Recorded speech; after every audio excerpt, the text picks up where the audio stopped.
Hi guys, সকাল সকাল সবাইকে ছোট একটা মিনি ব্লগে ওয়েলকাম। সকাল সকাল আমি আর আমার বর হাটে যাওয়ার জন্য রেডি হই। তো তোমরা দেখতে পাচ্ছ দুজনেই রেডি হয়ে গেছি শ্যামবাজার হাটে যাওয়ার জন্য। এবার আমরা বাড়ি থেকে বেরিয়ে সিঁড়ি থেকে নেমে রাস্তায় যাচ্ছি। সো আমরা রাস্তায় বেরিয়ে পড়েছি, আর আমার বাড়ির সামনে একটা মন্দির রয়েছে, সেই মন্দিরটা দেখে নাও তোমরা। দেখতে দেখতে মেন রোডে আমাদের গাড়িও এসে গেছে। সো আমাদের গাড়ি চলে এসে আমরা গাড়িতে উঠে পড়েছি। সো গাড়িতে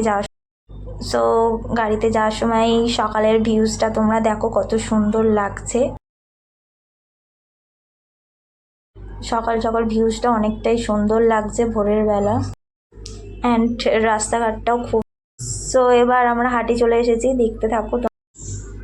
দেখো তোমরা পরপর এখানে পুরো হাট রয়েছে, ফিশ, ডগ, সামথিং, অনেক পুরো বার্ড সব কিছুরই মার্কেট রয়েছে। এখানে নানা রকমের ফিশ রয়েছে, কালারিং নানা রকমের ফিশ রয়েছে, তোমরা দেখতে থাকো। বাট আমি ফিশগুলোর নাম জানি না সবগুলো, তো তোমরা দেখতে থাকো। আর যে নামগুলো জানো সবাই কমেন্ট করতে থাকো যে নামগুলো কি, বাট আমি সব নাম জানি না, সেই জন্য নামগুলো আর বললাম না ফিশগুলোর। দেখো কত রকমের কালারিং সব মাছ রয়েছে, অনেক রকমের মাছ রয়েছে এখানে, সব রকমের মাছ রয়েছে। আর এখানে অনেক সুন্দর সুন্দর নানা রকমের জাতের, যত রকমের মানে জাত রয়েছে সব রকমেরই হচ্ছে পায়রা রয়েছে এখানে, সব কিছুই রয়েছে। সো এবারে আমরা বাড়ির জন্য পাখি নেব বলে খাঁচা, পাখির ঘর সব নিয়ে নিয়েছি, আস্তে আস্তে সব কিনছি। পাখির ঘরটাও কেনা হয়ে গেছে, এবার পাখি খাবার কিনবো, পাখির ঘরের জন্য সব কিছু রেডি করব, সেই কারণে এখান থেকে নিচ্ছি। এখানে পাখির সব কিছু।